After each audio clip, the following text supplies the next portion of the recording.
नमस्कार दोस्तों, मैं दर्पण बहुत स्वागत करता हूं आपका आपके अपने चैनल दर्पण कोचिंग सेंटर में। तो यहां पे हम डिस्कस करने वाले हैं सेंट्रल रेलवे की एक बहुत ही इंपॉर्टेंट रिक्रूटमेंट के बारे में, जिसके बारे में हम डिटेल में डिस्कस करेंगे।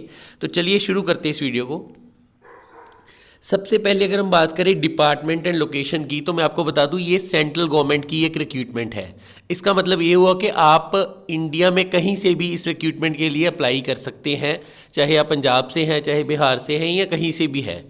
इनकी कुछ टर्म्स एंड कंडीशंस है जिसके बारे में आपको आगे बताऊंगा। अभी तो हम बात करते हैं नेक्स्ट यहाँ पे है कि कौन पार्टिसिपेट कर सकता है। यहाँ पे सभी के लिए ये वैकेंसी है। फीस की बात करें, इस बार सेंट्रल रेलवे ने एक भी रुपया नहीं मांगा है अपने डिपार्टमेंट वालों से। यहाँ पे किसी प्रकार की फ़ीस जो है आपसे नहीं ली जाएगी। 0 रुपीज़ फीस है हर एक के लिए। आगे हम बात करते हैं कि कौन कौन सी पोस्ट अवेलेबल है। इस सेशन को आप ध्यान से सुनिए क्योंकि इसमें सारी की सारी इन्फॉर्मेशन मैंने डाल दी है। सबसे पहले यहाँ पे आई है जी सीनियर सेक्शन इंजीनियर की रिक्रूटमेंट। यहाँ पे 6 जो भर्तियाँ हैं वो सीनियर सेक्शन इंजीनियर के लिए, जिसके लिए आपको 25,600 रुपये की सैलरी भी मिलेगी। इसकी क्वालिफिकेशन है कि आपके पास कम से कम 3 इयर्स डिप्लोमा या फिर 4 साल की जो बीटेक डिग्री होती है इंजीनियर की, वो आपके पास होनी चाहिए। इसके बाद यहाँ पे जेई की वैकेंसीज भी है। जेई की यहाँ पे 25 वैकेंसीज अवेलेबल है। इसके लिए आपके पास कम से कम डिप्लोमा ना चाहिए इंजीनियरिंग का, या फिर आपके पास डिग्री होनी चाहिए बीटेक की। यहाँ पे जो आपको सैलरी मिलेगी वो मिलेगी 33,800। ठीक है, इतना आपको कम से कम होना चाहिए। उसके बाद हम आ जाते हैं टेक्नीशियन पे। टेक्नीशियन के लिए आपके पास टेक्नीशियन का डिप्लोमा या डिग्री कंपलसरी है। यहाँ पे 21 पोस्ट जो है वो टेक्नीशियन की पोस्ट है, और इसके लिए आपको जो सैलरी मिलेगी वो मिलेगी 27,800 रुपये। ये आपकी सैलरी होगी। ठीक है जी। नेक्स्ट जहाँ पे आपके लिए हेल्पर की वैकेंसीज भी अवेलेबल है। हेल्पर के लिए आपका कोई भी एजुकेट होना ज़रूरी नहीं है। आप चाहे 8वीं पास हो, चाहे 10वीं पास हो, चाहे 12वीं पास हो, कोई फ़र्क नहीं पड़ता। यहाँ पे आपकी कंडीशन ये रहेगी कि आपको जो लोकल लैंग्वेज है, जो हिंदी है जिसको हम बोलते हैं, वो आपको अच्छी तरह से आनी चाहिए बोलनी, क्योंकि यहाँ पे सेंट्रल गवर्नमेंट की रिक्रूटमेंट है तो Hindi is a must.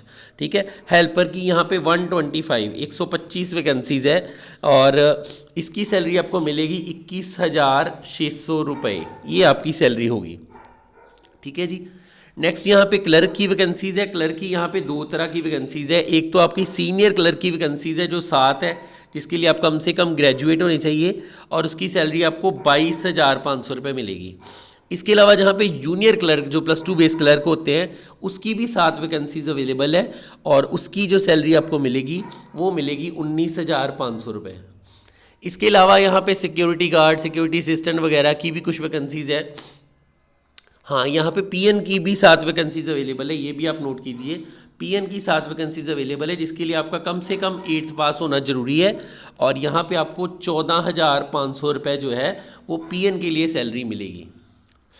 Next हम बोलते हैं मोड ऑफ सिलेक्शन। इसको बोलते हैं मोड ऑफ सिलेक्शन, मतलब कि आपकी इंटरव्यू होगी या आपका रिटन टेस्ट होगा, इस चीज़ के बारे में हम डिस्कस करेंगे। तो यहाँ पे कोई रिटन टेस्ट तो नहीं रखा है इन्होंने, सिर्फ एक इंटरव्यू के बेस पे ही आपकी सिलेक्शन होगी, और जितने भी लोग हैं वो इंटरव्यू के बेस पे ही सिलेक्ट किए जाएंगे। ठीक है। इसका मतलब किसी भी तरह का रिटन टेस्ट या फिजिकल वगैरह कुछ नहीं है, सिर्फ आपको इंटरव्यू के बेस पे ही करना पड़ेगा सारा कुछ। नेक्स्ट आता है कि इस फॉर्म को फिल कैसे करना है। तो यहाँ पे ये जो फॉर्म है ये एक ऑफलाइन फॉर्म है। इसका लिंक मैंने नीचे डिस्क्रिप्शन बॉक्स में दिया है। सेंट्रल गवर्नमेंट की वेबसाइट के द्वारा आप इसका जो फॉर्म है वो डाउनलोड कर सकते हैं और उसको अच्छी तरह से फिल कर सकते हैं। इसके अलावा मैंने नीचे नोटिफिकेशन का लिंक भी दिया है, उसमें आप देख सकते हैं कि कहाँ पे इसको भेजना है, बिकॉज वो नोटिफिकेशन के लिंक में सारा कुछ अवेलेबल है, कौन से एड्रेस पे भेजना है। वैसे मैं वो वीडियो में लिख के बताता हूँ हमेशा, लेकिन इस बार उन्होंने नोटिफिकेशन में पहले ही लिखा हुआ है तो इसलिए मैंने नहीं लिखा। अभी बात करते हैं मीडियम ऑफ इंटरव्यू की, यानी कि इंटरव्यू का मीडियम क्या होगा। इससे पहले मैं आपको एक बात बता दूं, जो फॉर्म आप इसमें देखोगे उसको एज इट इज़ प्रिंट नहीं करवाना, उसको किसी कैफ़े पे ले जाइए और उसको A4 पेज पे MS वर्ड में टाइप करवा के अच्छे तरह से, और उसके साथ अपनी फ़ोटो चिपका के और अच्छा सा एक इन्वेल्प बना के वहाँ पे भेजिए। अब मीडियम ऑफ इंटरव्यू की बात करते हैं। मीडियम ऑफ इंटरव्यू यहाँ पे हिंदी में रहेगा, क्योंकि ये सेंट्रल गवर्नमेंट की रिक्रूटमेंट है, तो यहाँ पे हिंदी में आपका जो इंटरव्यू है वो होगा। बात करते हैं नंबर ऑफ पोस्ट की। टोटल पोस्ट जो है वो 577 है, 577, जिसमें सीनियर सेक्शन इंजीनियर की 6 पोस्ट है, जेई की 25 पोस्ट है, सीनियर टेक्नीशियन की 21 पोस्ट है, जूनियर टेक्नीशियन की 400, हेल्पर की 125, सीनियर क्लर्क की 7, जूनियर क्लर्क की भी 7 और पीएन की भी 7। इसके अलावा कुछ वैकेंसीज जो है जैसे सिक्योरिटी गार्ड, सिक्योरिटी असिस्टेंट वगैरह, वो भी साथ में आई है। चलो वो डिटेल आप नोटिफिकेशन में रीड कर सकते हो। अब बात करते हैं यहाँ पे एज लिमिट की। यहाँ पे एज लिमिट हमेशा वही रहती है जो रेलवे में रहती है, ठीक है। एज लिमिट यहाँ पे कुछ नहीं है, ठीक है। आप अपने जो पोस्ट के हिसाब से अच्छी तरह से, चलो मैं आपको सिंपल बता देता हूँ, शायद आपको इस तरह से कन्फ्यूज़न हो जाए।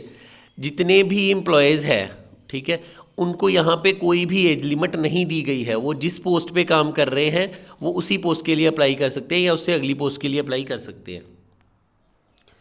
नेक्स्ट आती है इंपॉर्टेंट डेट्स। यहाँ पे ये रिक्रूटमेंट काफ़ी देर पहले स्टार्ट हो गई थी और अभी आपको 29 फरवरी तक ये जो रिक्रूटमेंट है इसको फिल करना है, इसका फॉर्म फिल करके वहाँ पे भेजना है, ठीक है जी। 29 फरवरी तक आपका फॉर्म जो है वो सेंट्रल गवर्नमेंट के पास पहुँच जाना चाहिए। अगर उससे बाद में पहुँचता है तो आपको सिंपली रिजेक्ट कर दिया जाएगा।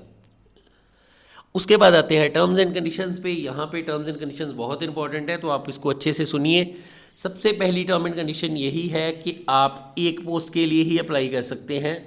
जितने भी रेलवे के एम्प्लॉयज़ हैं वो एक से ज़्यादा पोस्ट के लिए जो अप्लाई है वो नहीं कर सकते, ठीक है जी।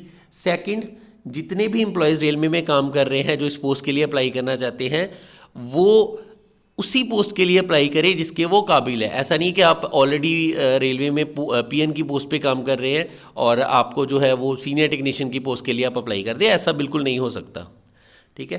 तीसरा जो है, इसके साथ किसी तरह का ड्राफ्ट तो जुड़ी नहीं है, लेकिन जितने भी एम्प्लॉयज़, रेलवे के एम्प्लॉयज़ मुझे सुन रहे हैं, वो सभी के सभी अच्छी तरह से अपना इन्वेल्व जो है 29 फरवरी तक वहाँ पे भेज दे, वरना उनका फॉर्म जो है रिजेक्ट कर दिया जाएगा। चौथी कंडीशन यहाँ पे ये है कि अभी सिर्फ जितने सेंट्रल गवर्नमेंट के एम्प्लॉयज़ सुन रहे हैं, सेंट्रल गवर्नमेंट के रेलवे एम्प्लॉयज़, ये रिक्रूटमेंट अभी सिर्फ उनके लिए ही है। बाकी जितने जैसे नॉर्थर्न रेलवे में या साउथर्न रेलवे में या जो आम लोग हैं या जो एक्स सर्विसमैन हैं, उनके लिए अभी ये रिक्रूटमेंट नहीं है। अभी सिर्फ सेंट्रल गवर्नमेंट के करंट एम्प्लॉयज़ के लिए ये रिक्रूटमेंट खोली गई है। गुड न्यूज़ यहाँ पे ये है कि अगले ही महीने इसी सेंट्रल गवर्नमेंट में आम लोगों के लिए वैकेंसी भी आने वाली है, ठीक है जी। तो इस चीज़ का आप ध्यान रखिए, अभी सिर्फ सेंट्रल गवर्नमेंट के एम्प्लॉयज़ ही इस पोस्ट के लिए अप्लाई करें। Southern railway, eastern railway, northern railway और जो वेस्टर्न रेलवे हैं वो लोग अभी इस पोस्ट के लिए अप्लाई ना करें, ना ही सिविल ना ही एक्स सर्विसमैन। चलिए, आई होप सभी सेंट्रल गवर्नमेंट के रेलवेज़ को ये वीडियो पसंद आई होगी। अगर आपको वीडियो अच्छी लगी तो इस वीडियो को लाइक कर दीजिए और नीचे कमेंट सेक्शन है वहाँ पे कमेंट कर दीजिए अगर आपने कुछ पूछना है, और इस वीडियो को शेयर भी कर दीजिए अपने अदर सेंट्रल गवर्नमेंट एम्प्लॉयज़ के साथ, ताकि उनको भी पता चले कि उनके डिपार्टमेंट में ऐसी रिक्रूटमेंट आई है। अभी इस वीडियो में इतना ही है, अगली वीडियो में मिलेंगे, तब तक के लिए नमस्कार।